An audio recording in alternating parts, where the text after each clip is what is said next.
Hey, I'm Sara Gonzales. Welcome to the news and why it matters. Stu, what was the top story for you? I'm well known for my hashtag Tarifageddon. You are. You are. Most known for yes, it's probably the thing I'm most. That was a really cool, creative idea you had. Thank you. Congratulations. We've sold $300 million worth of T-shirts. Wow. So just a hashtag. Good thing you don't have to share that with anybody. I know, I don't. There's no one that would need to be shared with because it was right. That's all you. I'm going to get my lawyers on the line here for a second. So I want to talk a little bit about tariffs and how they're working, and also, is there a solution? I think we found an actual solution to the trade deficit issue, and we can talk about that. Okay, Pat. I think the caravan's kind of a big deal right now. Yes. Even though the mainstream media doesn't think we actually care about it because the election's over, I do. It's reached the border now. Right? Yes, they're at the border. All right, Jason. The biggest news of my entire life, actually, is that I've decided to sue the Dallas Cowboys and the Jones family for press credentials to every single game, especially the Eagles-Cowboys game, because I really want to see them. It's a violation of your First Amendment rights. Exactly, Pat. I'm so glad you need said to be that. there. And You I need want to be there. and not just in the press room. I want to be. I want sideline access, or I am Locker room access. the whole Sideline spiel. access. Yes. Otherwise, Does the Constitution mean nothing? right? That's what I'm saying. All right. Let's be good. Got a lot to get into before we do that. I want to thank our sponsor, Riduzone. I know we talked about this the other day, but the holidays are coming up, and I think everyone probably at this table, other than me, is going to be indulging a little bit more than normal. You're really not going to. You're not Not going to eat even anything then? extra at all. Right? I usually don't. Wow. Seriously? Yeah. You're such Well, a you must have disappointment. amazing willpower. It took me a while, Wow. but yeah. I would. I think I would call it a disappointment. Is what I would call it. As a human being, human to human. It's Thanksgiving. You know, this is we're supposed to be thankful for our bounty or something. It's only patriotic. I'm pretty sure you're allowed to overindulge. break that one deadly sin that day. That's You're pretty much. despicable. Yeah. Thank you. That's a better word. That's a better word than disappointing. Well, Riduzone helps me be very unpatriotic and despicable because it helps boost your metabolism and help you feel full, so you're not likely to give in to the cravings. Yes, you can indulge on Thanksgiving. I'm just. It's the giving days everyone a hard after time, though, where but like yes. all the stuff is It still creeps hanging up around on the you. house. It gets hard. It creeps up on you over the holidays. 5, 6, 7 day weekends are not the best idea. Yeah, so you need to make sure that you're all stocked up with Riduzone so that can help you, so that come February you're not like, oh crap, I just gained 35 pounds over the holidays. You can go to riduzone.com and use promo code THEBLAZE to get 30% off of a 3-month supply. Do the math, it's like $1.79 a day. That's nothing to invest in your health and your weight. That is riduzone.com. So, Tarifageddon. Tarifageddon. Well, we have some of the results of what the tariffs have been doing. We've talked a little bit about the economic problems they've caused, and there have been some, but still they haven't. It hasn't been a full plethora of tariffs put in yet, but we've seen some effects from it.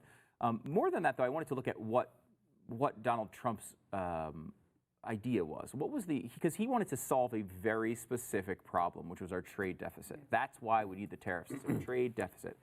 Here's the latest report. This is from Kiplinger. September saw the deficit reach $54 billion, a 7-month high. The deficit will likely climb 7 to 8% above last year's $552.3 billion total by the end of 2018, higher than the 5 to 6% we originally foresaw. The deficit with China reached a new record of $40.2 billion in September.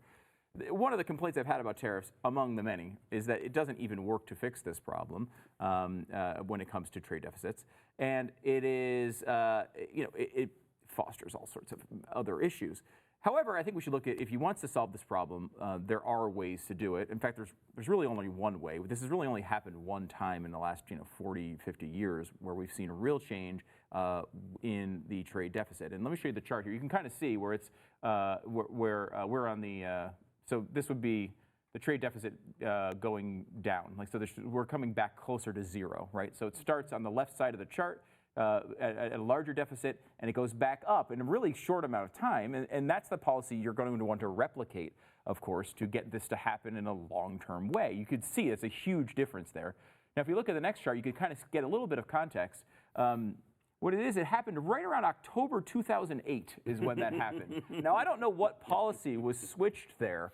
There was something that happened right around October 2008 that made us come right almost back to a surplus, which is a miracle. It's an incredible development. And this is what happens with trade deficits. Trade deficits go down for the United States when your economy is in a crap hole. This is the economic crisis exactly what happened with the trade deficit in one picture. And it's funny because I decided to look at it a different way. And here's another chart. And if you see at the very left side of the chart here, you kind of just get a little glimpse of it where it's coming down and it comes back up towards where we are now. What that is, if you looked at that right now, you could say that's kind of the economy, right? Like on the left side of that, where you can't quite see, that's where the economic collapse was, right? And then we've kind of came back up a little bit, but slowly, and we've improved, and now we're at a higher point than we were. That is the trade deficit chart flipped upside down. That has nothing to do with the economy. That's just the same chart I just showed you flipped upside down. Wow. And this is how clear this is. We've also hit a low in foreign investment in America because of these tariffs now kicking in. And it's like, well, we shouldn't be seeing that now. Or the economy's too strong. We should be seeing more people wanting to invest in America right now instead of less. So it is all of this is, again, there's a lot of things we praise about Donald Trump on this show. I think he's done a lot of things that I'm happy with. This is the worst part of his presidency. Forget about yelling at Jim Acosta. Forget about all the other stuff, what he's tweeted here or there. This is the actual policy part of his platform that is really damaging, and it is just so misguided. I hope that a Larry Kudlow at some point can break through to him. I just have very little optimism on that point. Yeah, we haven't even seen the worst as far as how much goods are going to cost when all of the full effects, the full ramifications of all the tariffs have come through. And that one paragraph that you put up there kind of stuck out in my mind, where it showed how the trade deficit went up over the last couple of months. And I think a lot of that has to do with just panic from a lot of companies that are like, oh my gosh, we have to get all these materials, all these goods, all these things that used to be cheap for us that are made all over the world. We have to get those right now to lock in prices maybe for at least another couple months or whatever. But once all of that runs out, and again, we haven't seen the worst of this, once that runs out, then they're buying all those same goods that used to cost, I don't know, let's say $5, per whatever. Now they're going to cost like $15 per whatever. And what happens to the farmers? There's so many ramifications to this. When you go from selling China $1 billion worth of soybeans per month to 24 million per month, Incredible. that's unsustainable for the farmers. What are they going to do with all the that? actual numbers? Yeah. Oh my It's God. 97% drop in exports of soybeans. It is unbelievable. Yeah, and again, we talked about this a little bit, I think, on radio, Pat, when you were in, is that there's a theory where a bunch of these seats that the Republicans lost in the election were in the areas where the tariffs have hit the hardest. And that makes sense, right? And it's just like, I just don't understand it. It's this, in a way, the fact that the trade deficit is going up is an issue with Trump being a victim of his own success in the economy. The economy is strong, so that trade deficit is going to go up. And that is not a bad thing. It's something that is actually a real positive long term. There's a million different parts of that equation where there's more foreign investment usually comes in to the United States when these circumstances happen. So you don't actually lose this money. The investment comes in foreign investment anyway. But it's just like, this is the thing. Donald Trump is not a popular president historically. He's never had a really high watermark, and he does very well with his base, obviously, but he's been between 38 and 48% basically his entire presidency as far as approval rating goes, and he's held on there, I think, largely because of the economy. The economy's been strong. Yeah, and there's some problems now that are creeping into the economy because of the trade. Yeah, and if this thing tanks, that presidency tanks. Oh, it's not good. Do you think, really quickly, Jason, do you think that he doesn't understand trade deficit and what it actually means, the ramifications of the trade deficit? I know I think it was Kevin Williamson on not too long ago, and he went into this and talked about how trade deficit isn't necessarily a bad, thing in all circumstances. Yeah, It's economic nationalism. It's all about economic nationalism, and I think I think that he definitely aligns with this just based off of his background. But I think a lot of it's Steve Bannon. I mean, this is what Steve Bannon was all about. Like nationalism in every way, but economic nationalism. It's politics, really. But I also want to point out really quick that trade deficits like this are cyclical and they don't last forever. So like if you would back in the 80s, where was everything made back in the 80s? Yeah, oh yeah, Japan. Right, Japan. Like everyone's like, Yeah. oh my gosh, Japan's going to buy the U.S. Now it's China. Now it's China. It was funny. Like back in the day, I think when they bought Rockefeller Center for like a bazillion dollars, it was like, oh my gosh, I can't believe that. But the owners said, what are you talking about? They gave us way more than it was worth. Of course we're going to sell it. Right. But eventually it swung back the other way. And that is, by the way, the other side I was just talking about. That's where, in those eras when we had the trade deficit with Japan, Japan was dumping money back into the United States, and it was still helping the economy. Yeah. So the trade deficit didn't even hurt us then. And the same thing is happening now. I mean, we're getting all sorts of investment, and it's been strong.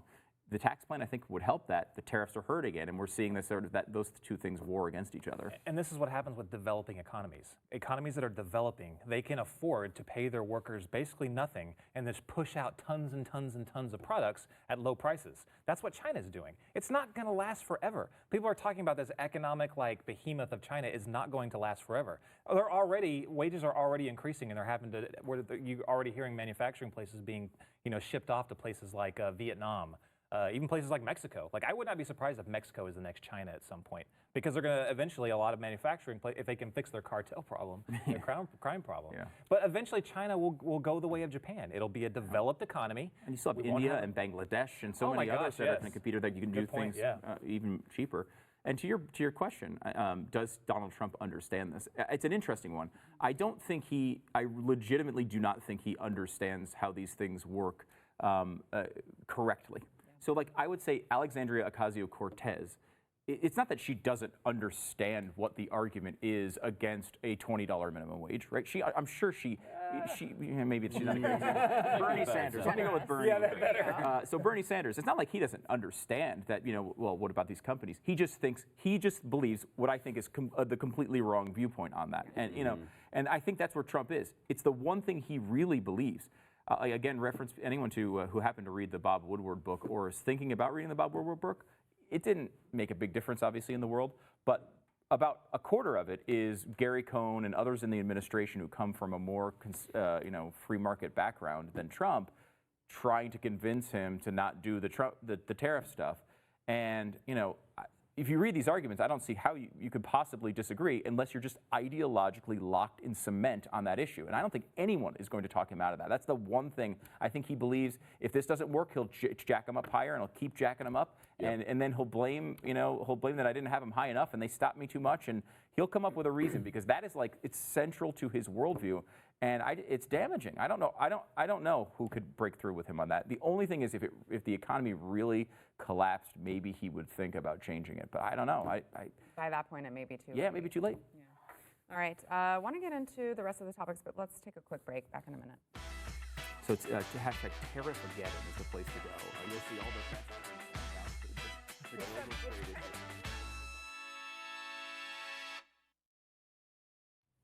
Before we get into the migrant caravan, I want to thank our sponsor, Relief Factor. I know Stu is a big fan of Relief Factor because it's made Glenn bearable. Less awful. To work with. That's the way I like to put it. Because he is out of pain.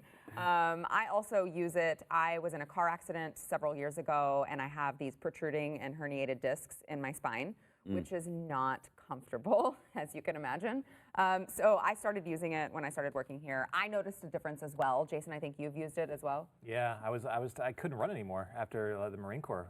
Just destroyed my knees basically. So I started using it, and now I can actually run like I used to. It's been great. And all veterans actually should look into this. It's 100% drug-free, which is also a big plus, and it fights inflammation, which is where the real pain usually is. I think it's like 75% of the people who try it buy it again, so it's obviously working for a lot of people. It's worth it to try it. Try it for 3 weeks. Get your 3-week quick start pack for only $19.95. Go to relieffactor.com. That's $20 that you're going to spend, and the odds are in your favor that you're going to be out of pain.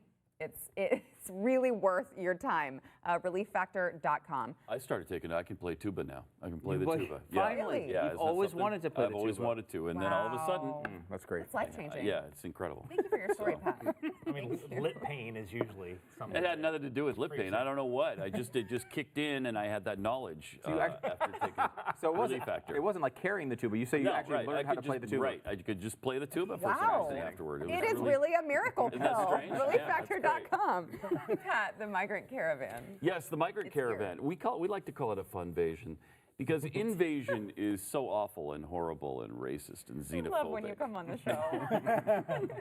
This is a fun invasion. Look at the fun they're having. I mean, this is awesome that they just taunt our Border Patrol, just climb up to the top like it's nothing and sit there, and then they jump down on the other side. Well, we were assured by the mainstream media, they're not even coming here. They're thousands of miles away. They're like a lot of women and children. yeah. Also. Oh, look at the babies There's who have a lot climbed of the women. fence. I don't see any babies. Oh, wait. Acosta told President Trump specifically they weren't climbing over fences. Yeah, and they're Remember that? Oh, yeah. That's Trump lied when he said that. No, well, I mean, they are just climbing to the top, and they're sitting there. That's not necessarily over the fence completely. They didn't. Well, one leg is over. One leg is over. They didn't come all the way over and land on the other side. now. If you though, I watch think. this long enough, you'll see many of them scale back okay. down the other side into America.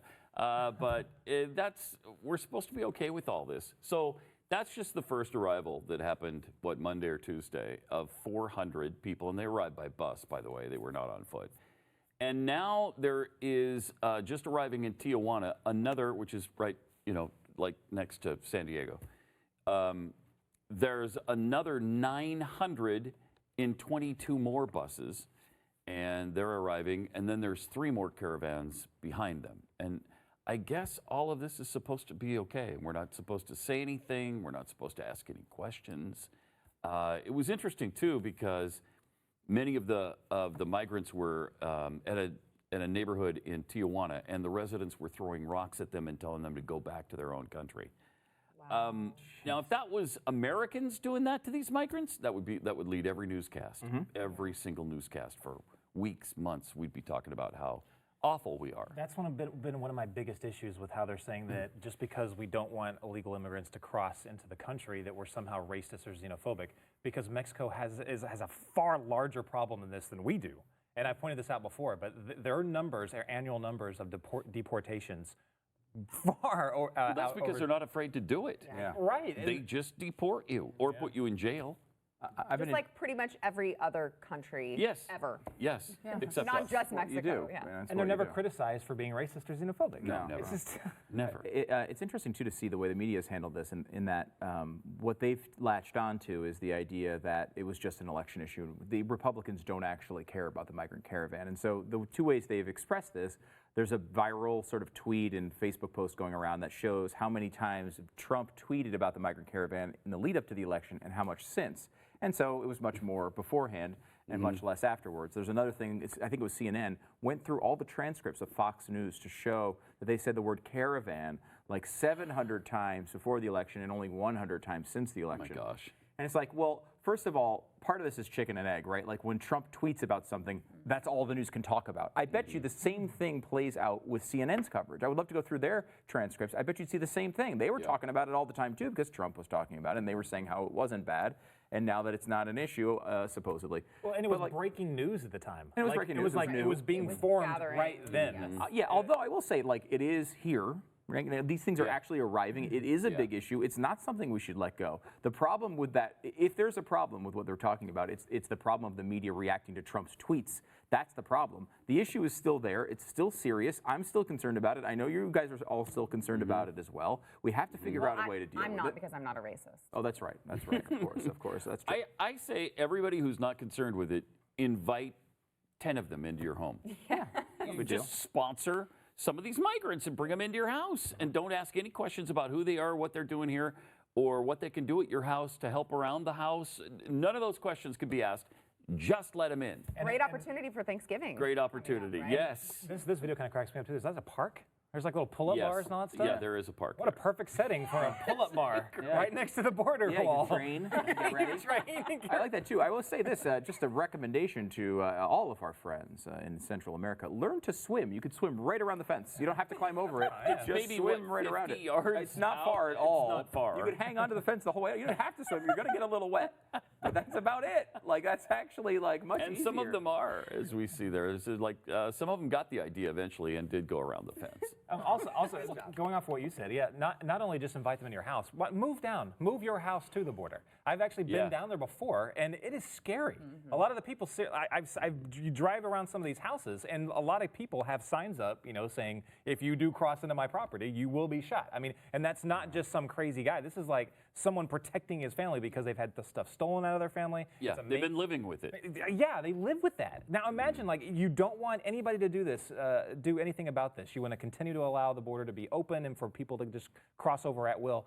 Try living there. Try living there. The vast majority of people, and this is also very infuriating, a lot of the loudmouths on this, a lot of the people that, well, pretty much everyone that is so passionate about having open borders, they don't have to deal with the ramifications. Right. Ever. Yeah. They live in very, very, well-to-do neighborhoods. They don't live in other neighborhoods that are going to be right next door. They don't live in the poorer neighborhoods where a lot of the people that are illegal are going to eventually move in. They don't have jobs that are going to get taken. I mean, somebody that listening to this might think that sounds racist, but it's just true. They don't have to live with the ramifications of illegal immigration, so they don't care. Well, it has nothing to do with race. I don't care if they're all Irishmen. You come here the right way. Yeah. I don't.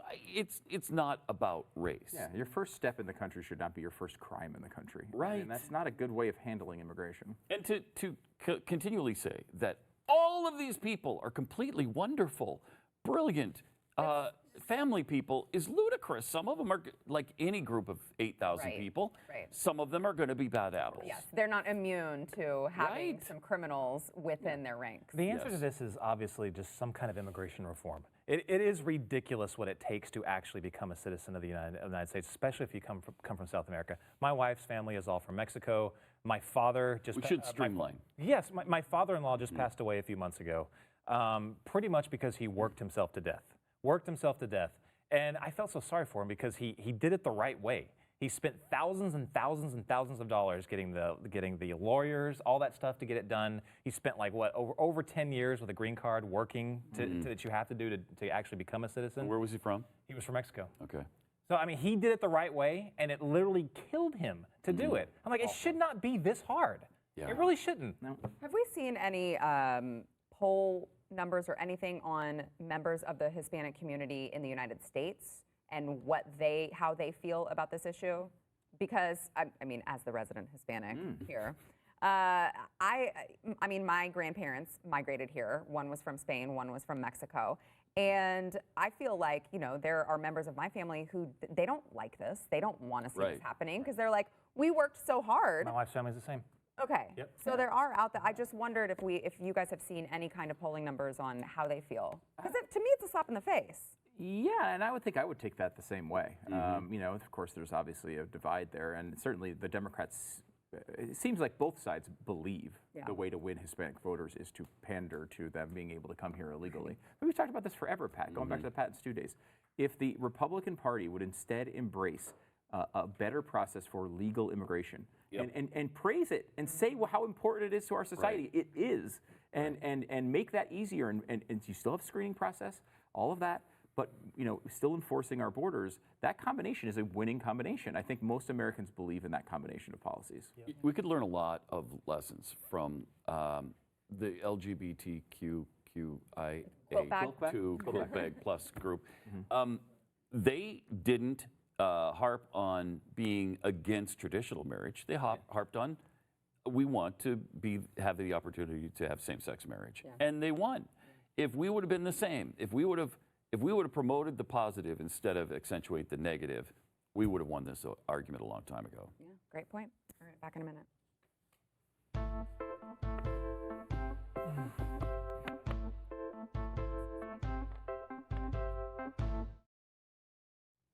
Stu, did you finally get to pay someone to come join us at the M1 ball tomorrow?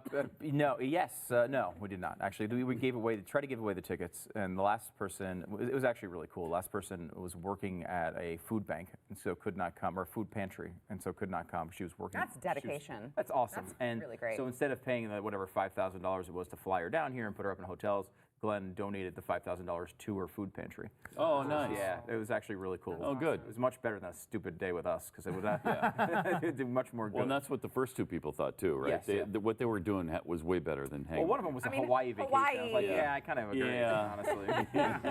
Can I come with you? But it's tomorrow. Yeah. There's still time to bid. Yep. There's still And time to bid. Get in the raffle. for a free car, Mercedes, that would be nice. $100 for a Mercedes. That's Give it a shot. not a bad deal. Yeah, you can go to mercury1.org/M1ball. We will all be there. Hope to see you there. Underscore No, there's no. Mercury No, there's not. / backslash No, there's squiggly line. Yes.